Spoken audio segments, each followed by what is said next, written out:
I'm here alongside Coach Kyle Story, the head of the football team. Coach, can you tell me, like time and time again and again, you see a class of seniors leave, and that leaves roles for underclassmen to come and fill in, and a lot of times some roles cannot be filled to the potential they were once. And sometimes that might translate into losses, and you can see with Reedy last year, they were dominant. This year they're fighting for a spot for the playoffs. Mm-hmm. Tell me how this season your new seniors, your new juniors have responded in going into this season. You know, that's basically part of high school football coaching. It happens every year. You've got a senior class that's going to graduate, and you got to work through off-season time to see how you're going to fill those holes. We had a bunch of them last year. Like you said, they're really good senior football players. Logan Brungart, Mason Lewis kind of led us out of the backfield at running back, so we had holes to fill there. On the offensive line, Ben Perry, Ryan Bentz both graduated, and then all of our receivers graduated. K.C. Wilkinson, Ethan Thomas, Jared Minn, Justin Harris were our main receivers last year, and they were all gone. So we knew we were going to have a whole new crew coming in on offense. We had Braylon Braxton coming back at quarterback and 3 or 4 offensive linemen coming back that we felt were going to be solid, but we knew we had to fill in a lot of positions. Of course, we had 2 receivers move in Kion Wafer and Zylil McMillan, and they've done a great job at receiver. And Elijah Arroyo, we were expecting huge things out of him throughout the spring as well. But at running back, Dwayne Orr has really stepped up and done a great job, and Reggie Bush as a sophomore stepped in there and helped us out as well. And then with our H-back is really kind of a fullback, a lead blocker for us. Justin Bueller and Jackson Rose have both done a great job blocking and catching the ball out of the backfield for us. So offensively, we had to fill some holes. Defensively, the same thing. We were led by Jalen Freeman at linebacker. He and Jason Morgan were 2 outstanding senior linebackers for us last year. And Sam Keyrose has stepped in and done a great job there, as well as Murphy Roberts. And had some other seniors that graduated as well. But guys have just stepped up throughout the off-season. We spent a lot of time in the weight room, on the track, in here in this indoor facility, getting quicker and faster. And you could just see guys progressing each year. A lot of it is due to their physical maturing, and they're going to grow and get bigger and stronger. But through our workouts as well, they've just poured themselves into those and made themselves better athletes, and we're ready to step in and fill those starting roles for us. You know, you mentioned Braylon Braxton. He's been one of the breakout stars, I would say, this season. He started last season as a sophomore, which is incredible itself. Now tell me, how has he emerged to become like one of the best quarterbacks, if not in 5A or Frisco? Well, Braylon's just a very confident kid and a great leader for our team. He did start for us as a sophomore and had a good, solid sophomore season. He improved immensely throughout the springtime during 7-on-7, just reading receivers and anticipating when they were coming out of breaks, reading the defenses rather. And getting the ball there on time, not holding it and waiting on people to come open, but anticipating it and getting the ball there before they come out of their break. And then through his track season, I think he really improved his speed as well. And he's become even a better and more evasive runner for us. He's picked up some huge first downs just running the ball for us this year in the Wakeland game, the Colony game, the Little Elm game. Picked up some big first downs to keep the chains moving and keeping us having a chance to win the ball game. And also found out yesterday that he got his first offer from Memphis, so he's got a Division I offer, and I expect more to be coming in the future for him. That's pretty great itself. You know, this football team started off this season red hot. They were smashing teams. One would think this is a basketball team rather than a football team. And if you look at some of the wins, Richardson Pierce 57-14, Memorial 49-20, Denton 63-7, Liberty 61-7, and then Heritage 49-7. Tell me, how did this team achieve such great success from the get-go? Well, part of it is the level of competition. The people we were playing early in the year weren't the same level that we got to later in the season, and we knew that going in as a coaching staff, that we weren't playing people in the top 10, top 15, like we knew we were going to be. So they were going to get closer, and the games were going to get tougher. But we did come out and we executed well, even if it wasn't against as high a caliber of competition. You still have to execute, and to put that many points on the board, even if you're going out there on air in practice, it's tough not to drop a ball or whatever. But to go out there and execute, we did really well and had good games the first part of the year, and then got into the tougher part of the season and the tougher schedule, where we got to Lone Star, was the #1 team in the state, and had just gone down and beaten Highland Park at their place, which hadn't happened in a long time. And that's probably the most talented Lone Star team that I've seen since we've been playing them.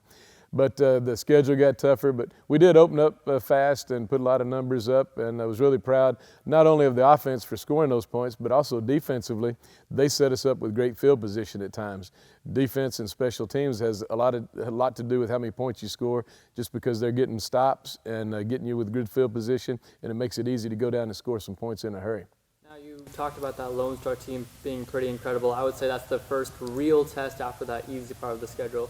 And you went down to the store and, like, say it didn't really go so well. No, it didn't. 14 for us and a loss. So what can you say happened in that game from your perspective? Well, we went in with the idea defensively that we had to take away Marvin Mims because he had just scoring touchdowns on everybody every time he touched the ball. So we tried to take him out of the game, and to do that, it limited our ability to focus on the rest of their threats or have enough people where they needed to be for the rest of their threats. And they did a good job getting it to other people and still scoring points with their running back and their other receivers. So they did a great job, and they're just really talented. Offensively, we struggled.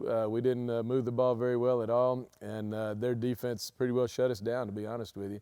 They were all over the place, and we weren't able to execute against them. So if at some point, we get it to them in the playoffs, hopefully we'll have a better game if we get a chance to play them again later in the playoffs. Something that wasn't great afterwards is that the next day there was a forfeit for the Heritage game that I mentioned earlier. You guys won that game 49-7, blowing them out, but due to a UIL violation that was just taken away.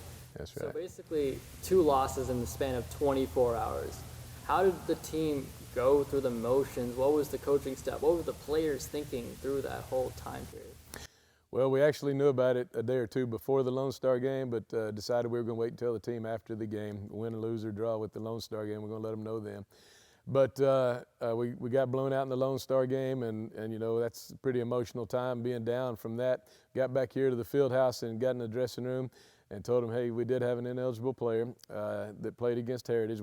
We understood that he was eligible, and we missed him on the failure list, so it was our fault for not making sure that we caught it on the failure list.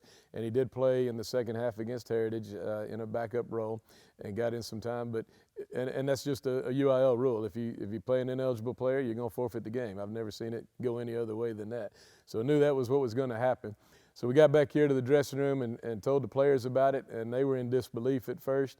But then their attitude was, hey, we're still going to find a way to get it done.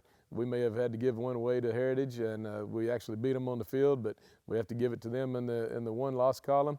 But we're going to come back and we're going to find a way to win the rest of these games and still finish in second, even though Lone Star just blown us out. So I was really proud of our kids' resolve to get past that and to come back on that next Monday and go to work and get ready to beat Wakeland the next week. So you were saying that, you guys had to play harder teams right after that forfeit and the Lone Star team. So what was the mentality going into those games? I know you kind of elaborated earlier, but tell me about it. Well, it was just the resolve that we have to get it done. We didn't leave ourselves any room for error anymore after having to forfeit the Heritage game. And the preparation and the getting ready to play Wakeland was just at an all-time high after getting beat the week before. Some people, when you get some adversity like that and you get blown out and you question if you're very good or not, these guys didn't. They just came back and said, hey, we're going to find a way to get it done. We're going to beat Wakeland, and then we're going to go to Little Elm and get it done there, and then the same thing with the Colony. So they just had the mindset that we're not going to let that hold us back, and we may be facing a little bit of adversity, but rather than crawling into a corner and feeling sorry for ourselves, we're going to come back out and we're going to fight and show them how good we really are. So one of those wins in that span of hard teams was the win against Colony. You guys beat them in double overtime, 44-37 the final score. Tell me, how did this team pull it off? Well, I'll tell you what, at halftime we were down 21-7, and we had two drives where we moved the ball down there into their territory, but we didn't finish them off and score any points. So very easily could have been tied 21-21. So going in, there was a little bit of lack of emotion and maybe even some doubt in the locker room, but we were like, hey, we ought to be tied right now 21 all or possibly even up 28-21 if we execute like we're capable of. We got to keep playing. And we always talk about the only play that matters is the next one. So no matter if that last one we scored a touchdown or we fumbled the ball and they had a scoop and score for a touchdown, no matter if it's good or bad, we got to be ready to play the next play because that's the only one that matters. So that's kind of their mindset coming out for the second half, and we received the kickoff and we went right down the field and scored and got back within 7, and then it was just a dogfight going back and forth. We scored to go up on them with a little over 2 minutes to go. I believe we were up 31 to 24 at that point. And then they came right back down the field, and they got one to tie it up, to put it into overtime. And then overtime was crazy. They score, and they kick a low extra point, and we block it. And, of course, then we go down and score. And before that, I told Coach Lavender on the phones, I said, hey, if they score a touchdown, after we score our touchdown, we're going for two. We're going to win it in this first overtime is what we're going to do. So we already had our two-point play ready to go. Well, when we blocked their extra point, of course, we don't need the two-point play anymore. So we're going out to kick the extra point, and then they block ours. And so it went right back to double overtime at that point. And we're able to score with our possession and then get an interception on that last play in the end zone.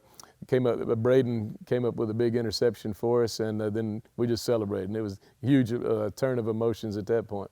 So that win put us in great position for the playoffs, and as you ended up having control of your destiny.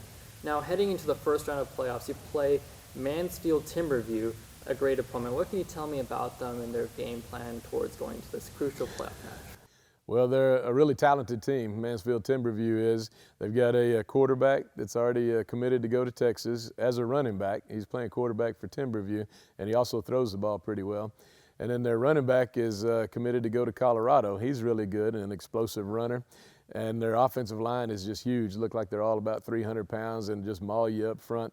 And I also have a receiver that I know visited Notre Dame. He hadn't committed to go anywhere yet, but they've got talent all over the place on offense and defensively.